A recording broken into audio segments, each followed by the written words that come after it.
So before I start, just in these few minutes, as I told you, Johan couldn't make it. So yesterday, I told Danny if he could do another Ratpack talk. So thank you very much. But I need to ask all of you a favor, because I don't know if you know, but yesterday was Danny's birthday, right?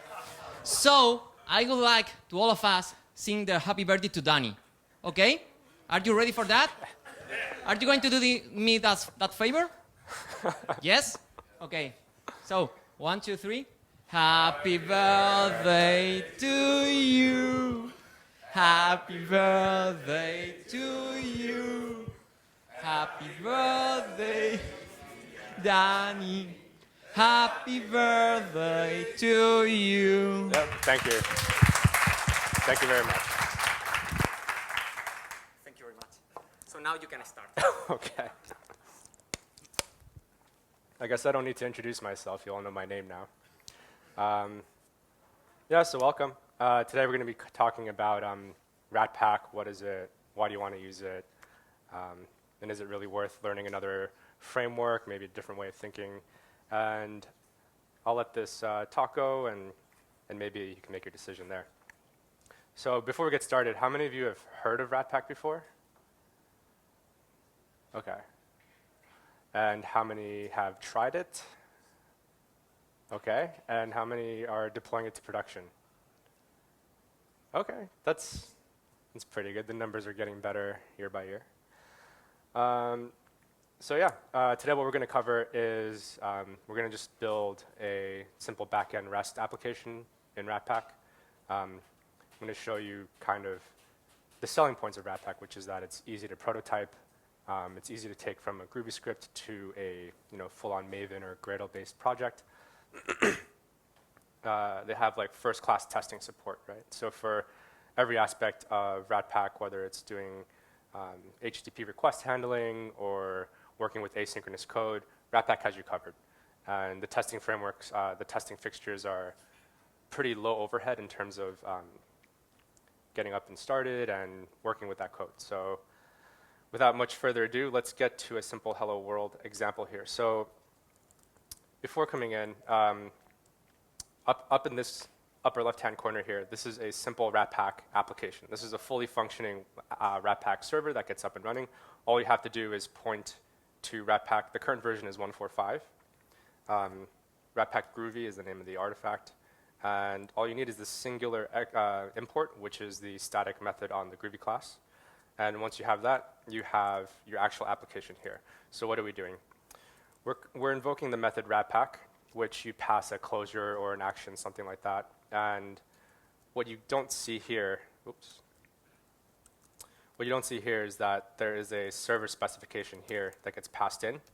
But this goes back to show that when people were talking about how people tend to abuse dynamic behavior in Groovy, it doesn't have to be in such a way that leaves the user kind of picking their brain and trying to wonder what methods are available and how can I let the IDE help me. So if we were to actually look at IntelliJ for this example,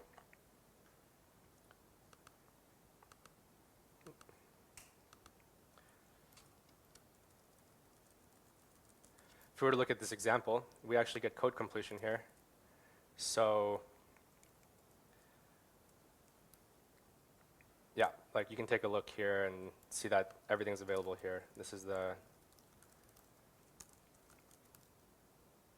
okay, I don't think I configured this project up right since this is very last minute, but once you're in here, you're able to get code completion from your IDE, which is very helpful, and you get to get this nice kind of syntax as well. It might look like magic, but it's really not. It's just making use of closure delegation and things like that. So once we do that, we just run Groovy in the name of the script, and we get it up and running, and this is the output that you see here. You get a couple of messages. When you're doing this for the first time, you may think that nothing's happening, but it's just resolving all the grape dependencies and grabbing everything and making sure that it comes down. And I know a lot of people kind of get confused, especially at conferences where you have slow Wi-Fi or something like that, or when you're on a massive network. And so just wait a little bit. Everything will get there eventually. You can turn on logging to see what it's actually downloading and what's going on there. But essentially, at the end of the day, you'll get this message here. Ratpack started, and it's bound to localhost 5050. This is the default address that it binds to. And so when we issue a curl against this, we get a response back. Now, what helps with rapidly prototyping your applications is that without doing anything other than modifying your original source file, we can actually change our file in real time. We issue a write, and then Ratpack will recycle the application. And when we issue another curl, we get the updated output out here. So when you're working with code and you're trying to get the shape of how your API should look and what kind of responses you're getting back, it's very easy to come here and rapidly prototype. So we'll add an endpoint here. We'll call it, conference. So for any GET requests coming into conferences, we'll simply render back reach, and from here we'll set this back to Ratpack. So we can see that issuing a request against the root path reverts back to Ratpack, but now if you go to conference, it says reach. And another quick, simple feature that we can show here is support for path tokens. So this is the kind of syntax you can do. You can also put more complex regular expressions in here. And essentially, you can say,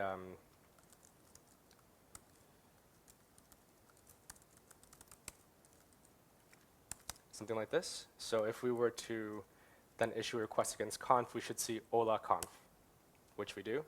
Let's add a new line here. And if we were to issue a request against, let's say Greech, we should say hola Greech. So this is just some very basic way of shaping how you bind your HTTP request and endpoint to an actual handler that handles your code. So a couple of things about Ratpack, right? Let's bring up our slides. Oh, by the way, all the code samples and the notes are available on my GitHub. This is the URL for it. So if you want to load that up, you can follow along and go ahead and kind of go at your own pace. This is also a pretty verbose documentation that I've written up for this presentation. So yeah, essentially, this is what I want to point out here, is that Ratpack is not full stack web framework. Unlike the web frameworks that came before it tended to be more full stack. It would provide database access. It would provide full templating solution.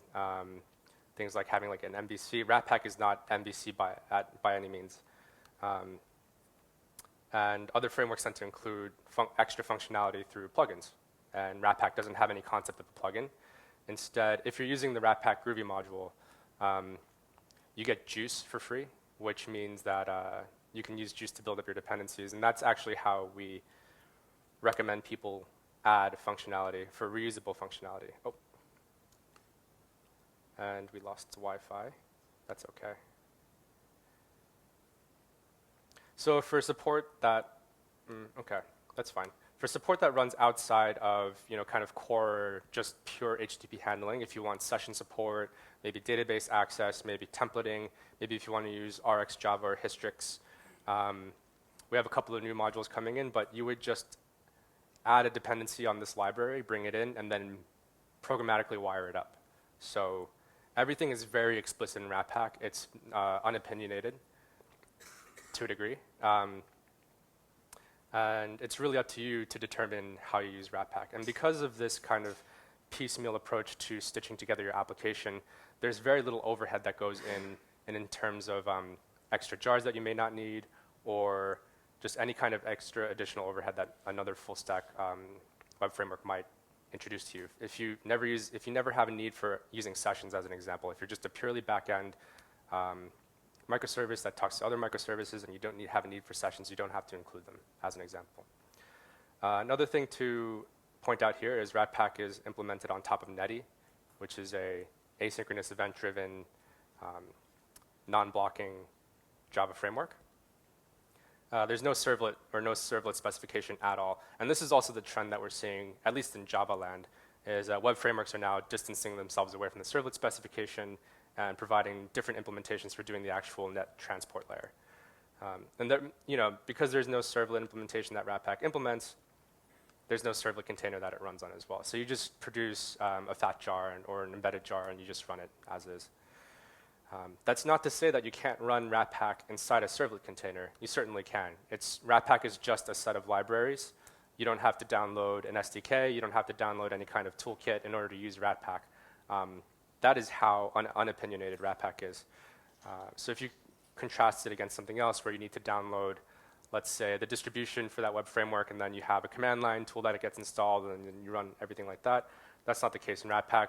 You're free to use any build tool you want, whether that's Ant, Maven, Gradle, SBT, whatever, right? That's all up to you. It's up to you to define the Ratpack server, get it started, and manage the lifecycle that way. So you can definitely run or start Ratpack from within, let's say like a Spring MVC application and get it running. We actually have Spring integration as well. So you can integrate and have Spring within your Ratpack application, or you could have a Spring application and have Ratpack be the networking layer as well. So that's a lot that I just threw at you, but that's just kind of what Ratpack is. Because it's kind of something that departs from what everybody's been doing previously, I think there's quite a bit of explanation that goes on here. But here's our hello world that we looked at, and we demonstrated live loading. So let's talk about handlers. What are handlers? Handlers are units of code that the user defines, and this is the actual bit of code that handles incoming HTTP requests and is also where HTTP responses are sent from. So a handler is just a simple interface. It has one method, which is handle. It's a return type void, and it's given a context. So what you end up doing is creating a definition for how it works. So Ratpack is a chain of handlers. It's kind of like a delegation, like chain of command kind of thing, instead of doing an MVC style like table routing. So when you define your endpoints, instead of taking all those endpoints and putting it into like a lookup table, instead Ratpack has kind of a chain, because request processing is also dynamic. If you have a chain of handlers, so let's say you have n handlers in a given configuration, you can actually dynamically insert new handlers as you're processing a request. So if we go back to our example here, we have two handlers here. This is one handler, and this is the other handler. What's implicit in here is that you're getting a Ratpack context in here, and if you don't provide, this, then all the methods will be resolved against this by default. So the render method is available on the context object, as well as anything that you need. So as an example, we're getting path tokens here, which is also available on the context object. The context object also doubles as something that's called a registry, which is also a thing that deserves a talk on its own right. The registry is basically a data structure that allows you to communicate between handlers. So let's say you have a handler here, and maybe you're doing some kind of filtering as an example, like if you want to do security or if you want to check some authentication. If perhaps the user is not authenticated or not authorized to proceed with the rest of the processing, you can short circuit and return from there, or you can delegate to the next handler in the chain and continue processing there. And the question then becomes, how do you communicate what you processed before and in the next handler, and that's through the context object. So I know that sounds very vague, and we'll get more through that as we develop our REST applications. So if you want to take a look here, essentially, so just because we don't implement the servlet spec doesn't mean that you don't have access to everything that you need, and that includes request and response information. So here's an example where we're going to start developing some kind of core stuff. So in particular, the goal of this application is to be able to be another pluggable backend for to-do backend. To-do backend is a showcase of different different implementations of the to-do application on the backend. So if you're familiar with the to-do front-end MVC, where you have a whole bunch of different front-end JavaScript frameworks that implement the to-do, a simple application, this is the backend for that. And if I can get internet, I can also demonstrate this in action, but we'll go through developing the backend implementation for the to-do application. So as an example, we can see here that you can actually get headers from the response and write to them. So in this scenario, we are just we're setting our CORS headers for the responses, and then sending our response. And we can see that when we execute this. So let's go ahead and do this.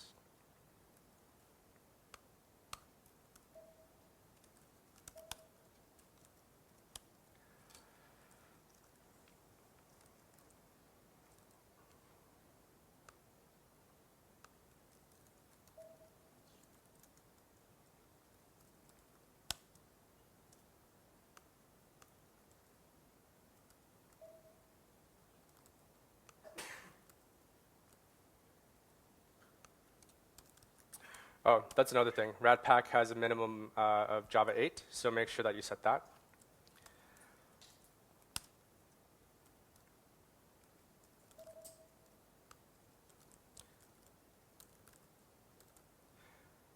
So we have our new application that's up and running.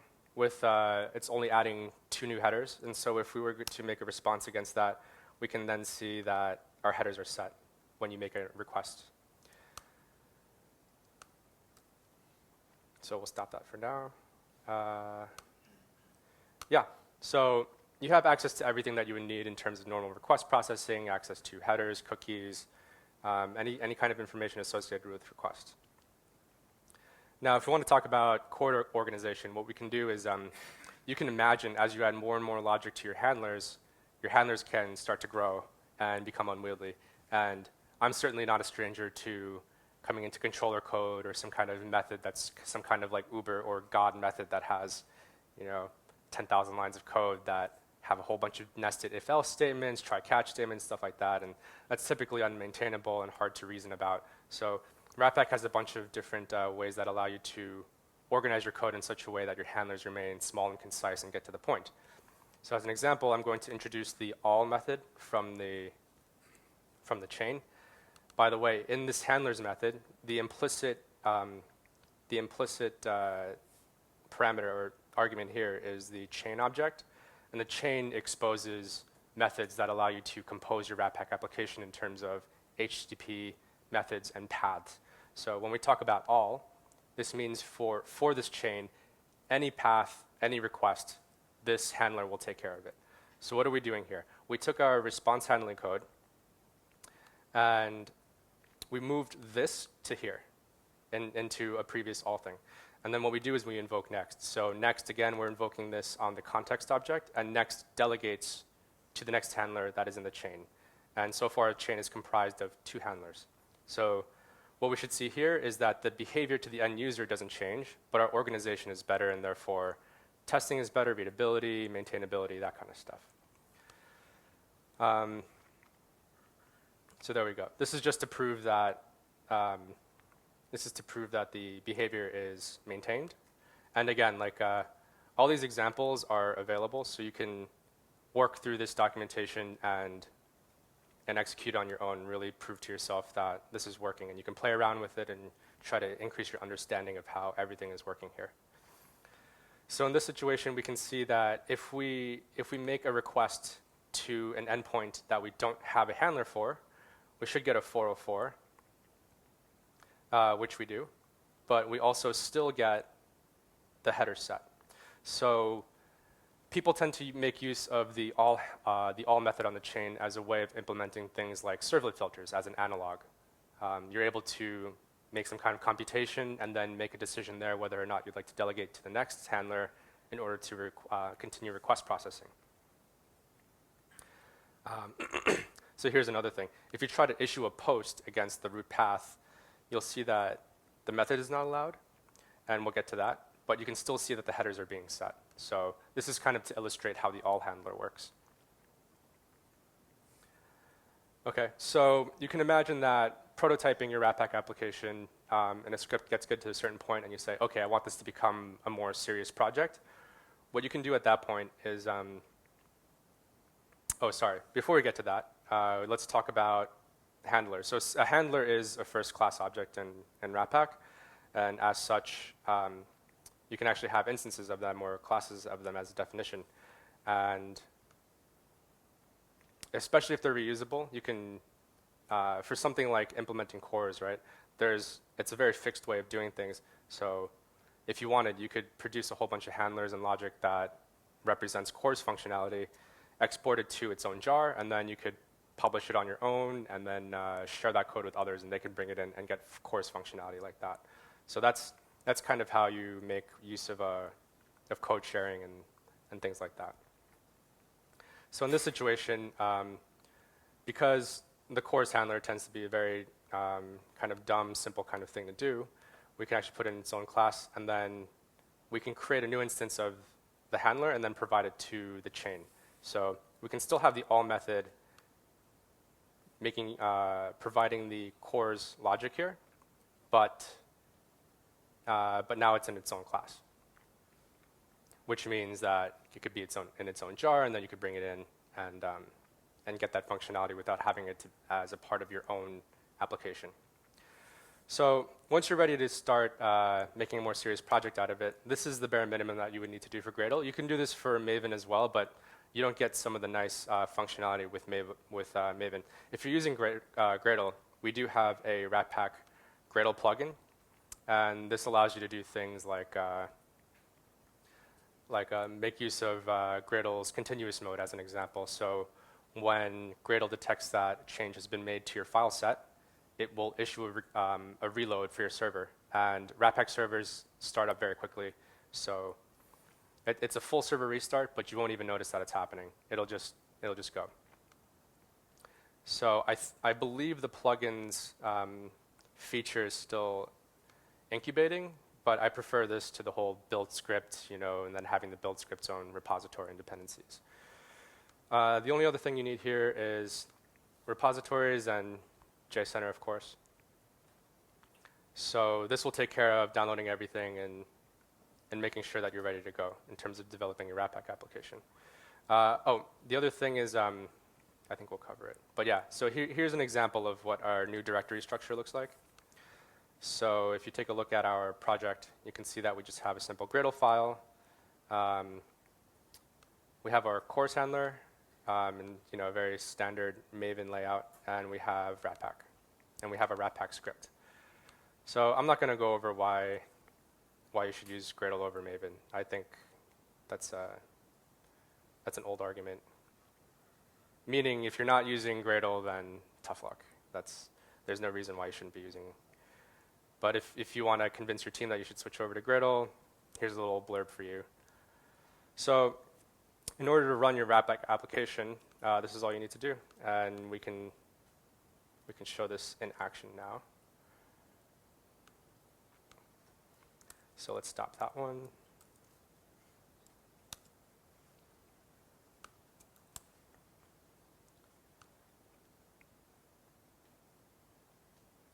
The other nice thing is, if you happen to be using IntelliJ and you run your Ratpack server using debug mode, you will also get the live reloading for free.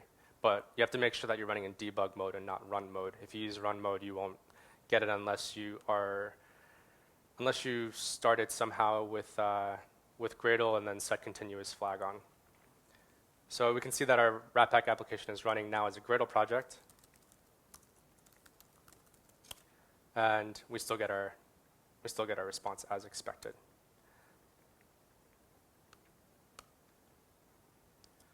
So so this is just covering continuous mode. The flag is -t for the short form.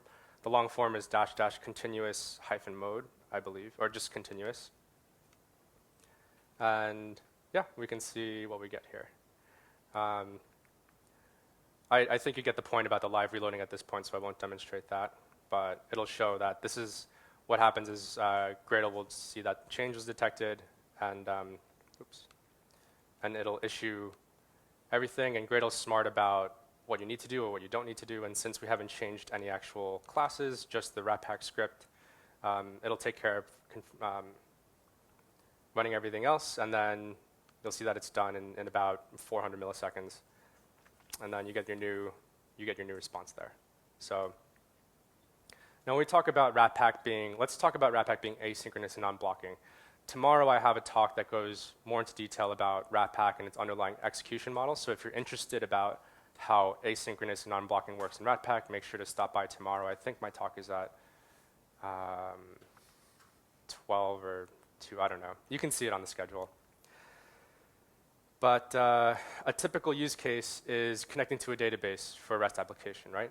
A database of some kind. And typically, if you're connecting via JDBC, up until recently, they were all made with blocking code, right? Meaning that the CPU will issue a call for an I/O and sit there until the I/O completes, and when that response comes back from the database, then it will continue. A lot of stuff in Java is written on top of this kind of blocking I/O stuff, the old file stuff, JDBC. So because Ratpack is asynchronous non-blocking, if you happen to issue a blocking call from within your handler, just raw, then you're going to end up tying that one request event loop, and other requests will start stacking up behind it. So Ratpack has, because Ratpack is written on top of Netty, we have an event loop that listens for NIO requests and NIO events, and as they come in, Ratpack handles them. So you should make sure never to block that. If you block that, then you're going to have a very low throughput application. So we'll go over. So this is just some details about, we're going to be using Juke, which is my favorite library for making SQL, any kind of SQL interactions. And we're going to be making use of H2 as our in-memory database. And we also have a Ratpack module for Hikari CP, which is a very fast connection pooling library.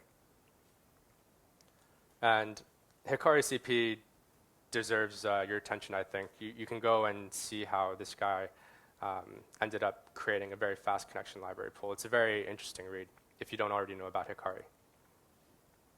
So this is just some modifications that you need to make to your Gradle script in order to get up and running. You can see what we've done here is because the Juke stuff is not in the Gradle repository, we have to do this the old way. That's another thing about the plugins feature. If your plugin is not registered in the Gradle repository, you won't be able to get access to this kind of syntax. So if you're pulling from Maven or JCenter or something like that, but the code is not available as a plugin, then this is how you would do it. The only other thing that we're doing here is we're adding a couple of other dependencies. So we're pulling in the Hikari functionality. This is kind of how we do plugins or extended functionality. You just pull it in as a jar file. It's on the class path, and then you manually tie it in. We'll go through how to do that. Here's our H2, and here's our Juke library. So yeah, just real quick, this is what the schema looks like. That's it. So it's a to-do. It represents a to-do. It has an ID, what the to-do is, and the status, whether it's completed or not, and the order for it. So this I'm just going to fly over this. This is just how, if you're using Juke, Juke generates classes statically based on your type information of your SQL tables, and therefore you get type safety when you're writing your SQL queries, which is pretty cool. But in order to get that, you need to generate your code, and to do your code generation, you need something like this. So yeah, at the end of the day, you'll get something like this if you follow with my configuration. You can see that we have a to-do table and a to-do record, and these are just ways of accessing the database through these generated files. So let's talk about integration. So we take our Ratpack script, and what we do now is we introduce this new method call to bindings. So this is a part of the Ratpack servlet spec. Again, this is the implicit argument that gets passed into this closure here. And from bindings, we have a binding spec. I think you start to see a pattern here. Anytime you have kind of a closure call, we have a corresponding specification that dictates what you can do within that thing. So for bindings, this is specifically for juice modules. Hikari module is a juice module that is created and maintained by the Ratpack team, and you can configure it. So the configuration here is that we'd like it to tell it to use H2 data source class, as well as providing a couple of additional things here, like we would like H2 to run the script when we start up, as an example. And this remains the same. So So now we have database connectivity in our Ratpack application, we have our CORS handler, and we have a simple get handler. So let's talk about executing some blocking code, right? So this looks like magic, right? But again, what we're doing here is we're issuing the get method on the context object, which is, again, the implicit argument here. So we're grabbing the data source from the context. Well, how does the context know where to get it? And this is where the registry kicks in. So the context is also actually a registry as well. And a registry you can think of as a graph of objects that you store important service objects or computed objects that are related to your computation. So when Ratpack starts up, it has sort of a base registry or a server registry, and you get objects added to that registry from there. So every request will start with a set of common registry items. So the Hikari module, as an example, will provide data source and things like that, and that's why we need to add this information here. So without explicitly creating a data source, as long as we provide enough information, Hikari module takes care of producing that. And when you start your request processing, Ratpack injects the data source into your registry. And since context is also a registry, it has the information there. So that's where we're getting our data source from. And then this is just some Juke-specific stuff. So we're creating a DSL context object, which we use then to create the SQL. So from here, what we're doing is we'd like to select, this is equivalent to select star from to-do. And this is the reason why I like Juke, because you invoke methods, and they're type safe, and they read just like SQL. So from here, we're just going to fetch some maps, and then we make use of Jackson to produce a renderable. We're not going to cover that in this presentation, but essentially what render is doing is it's hooking into Ratpack's rendering framework. And as long as you register renderable objects, Ratpack understands how to translate this object into the serialized HTTP response. So what we're doing is we're taking our to-dos that we selected from the database, encoding it into a JSON renderable, and then rendering that to the user. So for a completely empty database, we should just get back an empty JSON array. And we do. But we'll see that later on. So here's the thing. While you can do this, you shouldn't, because this call, this fetch maps call, is a blocking call. This is what actually fires off the JDBC. This fires off the select to the JDBC, and it sits there until the result comes back. So what do we do about that? As we mentioned before, a lot of existing libraries in the Java ecosystem are blocking based. So Ratpack has first-class concepts that allow you to adapt blocking code to Ratpack in order for you to not block the main code. And there's also support for adapting existing asynchronous libraries to Ratpack as well. So if you're using something like RxMongo as an example, which maintains its own event loop and stuff like that, you can hook into it easily and basically tie up your callbacks to Ratpack. So asynchronous programming. In tomorrow's talk about asynchronous, working with asynchronous code in Ratpack, we'll cover that more in detail. But essentially, we're going to be talking about blocking.get. So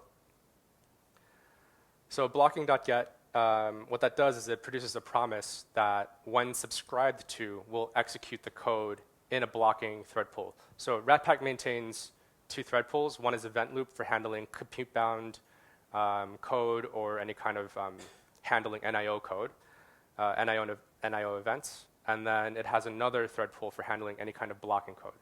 So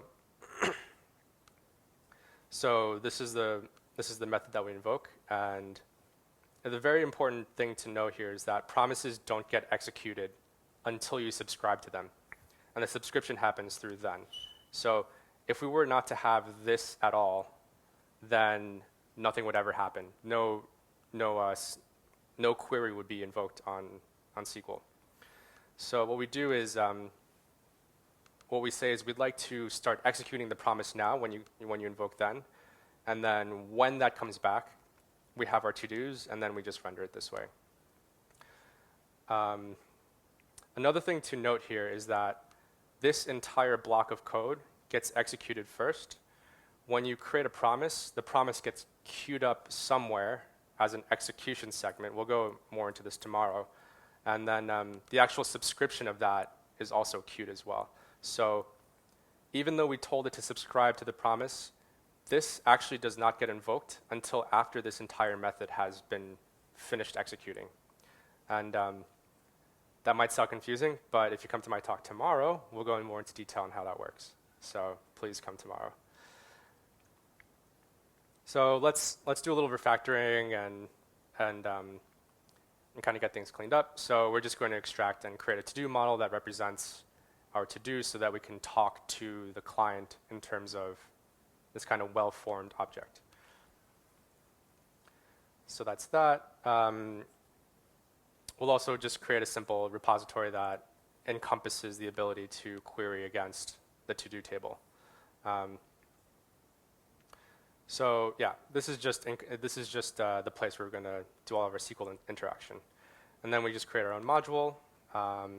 There's nothing to configure, and our module, the only thing that we're doing is we're adding a to-do repository as a singleton. So this is, what we're going through here is kind of the evolution of how you would build your Ratpack application and organize and reorganize as you start making features and applying them. And of course, you would just add another module, to-do module, in your bindings block in your Ratpack Groovy script. So now that we kind of have things organized, we just need to get this from the context. So we get the to-do repository from the context, which we've added through the to-do module. And then we issue a get all. And then once that's done, we just render it back to the client. So the rest of the code has to do with implementing more features like this, and then more organization as you go through. And if you're interested in how that's done, this is a fully documented thing that puts it all together and goes through, well, then how would you how would you kind of evolve your application as you go on? So this is what Ratpack is very good for. It's a very good way to kind of prototype rapidly, and then once you're happy with your stuff, you can reorganize your code in such a way that seals that functionality in that organization. And this is just related to doing CRUD operations on the to-do table, and then just evolving your module as you supply more and more functionality here. But that's typically it. Yep, and then when all is said and done, I put some instructions on how to deploy this to a hosted service such as Heroku. I don't work for Heroku, I'm not affiliated with them. It's just easy to deploy an application there and have it running for free. So it's a nice way to not only prototype, but prototype to a way that you can have your coworkers or your friends immediately start consuming your stuff that you're deploying out there. So yeah, this is just some details on request handling and stuff like that. And at the end of the day, your Ratpack script looks something like this, which gets reorganized, and then essentially we deploy the application, and you can play with this yourself and see how it works. I like to use the Shadow Gradle plugin for packaging all my Java applications. It's a nicer way to do fat jars. I would like to say that it's a soft industry standard, but that's what a lot of people are using. This is just some details for how to get it ready for Heroku, and just some steps detailing how you would do that. And then finally, when you're done, and if I had Wi-Fi, I could demonstrate that the specs are running and passing. But here you go. So for the to-do backend, you just point it to where your application is running. If you have Wi-Fi, feel free to run this. I believe my Heroku dyno, because it's free, is probably sleeping right now, so it'll take about half a minute to wake up. But once it's up and running, it'll show that it passes all the specifications. And then if you want to play with the actual to-do backend, you can plug it into the client and use my backend, this Ratpack application, for handling your to-dos. And so if you're interested, again, feel free to check this out and play with it. But this is essentially how you would build and prototype your Ratpack application and take it all the way to production.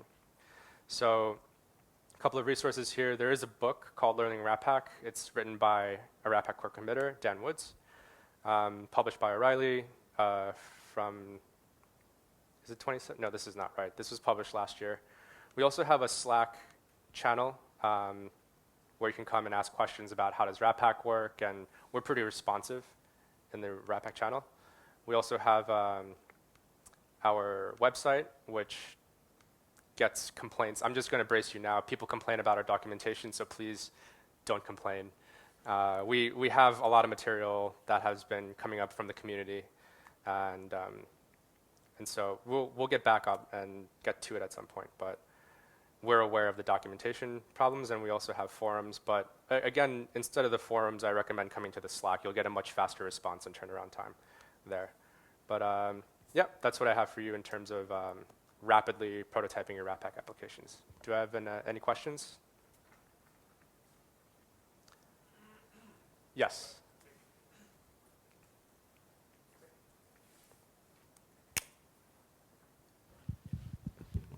Well, don't throw things at me now, but why should I choose Ratpack over Node.js? Sure. So there are a couple of reasons. If you're writing a Node application as an example, first of all, it's single-threaded, which means you don't have any thread safety issues, right? Well, you typically don't have any thread safety issues with Ratpack as well. So Ratpack can handle a larger volume traffic for a single process. If you wanted to get more throughput, you would just add more. You would scale it horizontally for a Node application as an example. The other thing is that in a Node application, when you fire off an asynchronous operation, you don't really know when it's going to come back. And you can use libraries to kind of handle all that kind of stuff, like RxJS and things like that. But what's distinct between something like Node.js and Ratpack is that Ratpack keeps track of every asynchronous operation that you care about sending back to the user.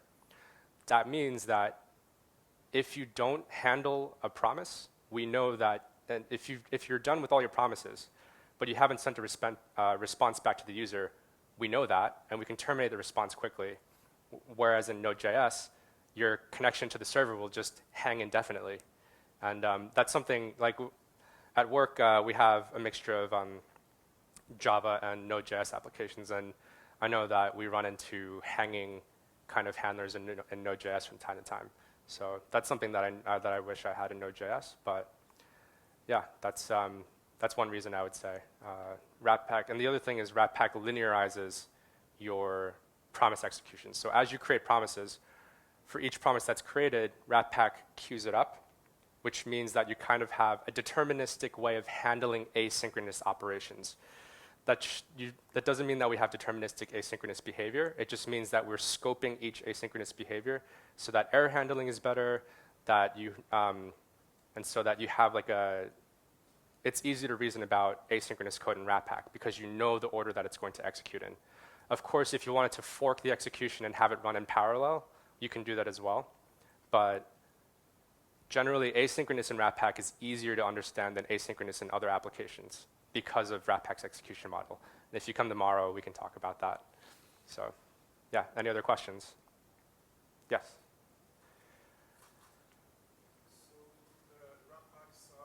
This is an implementation of reactive extensions, yeah? So yeah, Ratpack is also reactive.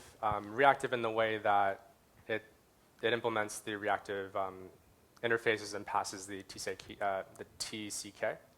So we didn't cover that kind of stuff at all, but we do have publishing and subscribing, and we do have we kind of have like a heuristic back pressure and stuff like that. So yeah. Can I replace, for example, promise with other Rx extensions implementation like Project Reactor or Rx Java? You should be able to in theory. That's something that I haven't gotten around to yet, but that's something that I've been looking into. But what you can do today is use Rx Java, and we have an Rx Java module, so all you have to do is call rx_ratpack.initialize, and that'll create a bridge between Rx and Ratpack executions, so you can tie in your promises to Rx observables as an example. So if you have any other libraries that are using observables, you can tie that in through Rx Ratpack. Okay, and do you have any example of a test for a handler using a promise? For testing promises and handlers? Yeah. Yeah, I have a whole talk about testing Ratpack applications, which if you go to my GitHub repository, you can see it. But yeah, there's tons of examples there. on how you would test various features of Ratpack, whether that's handlers or promises within handlers, something like this. Okay, great, Yeah. thank you.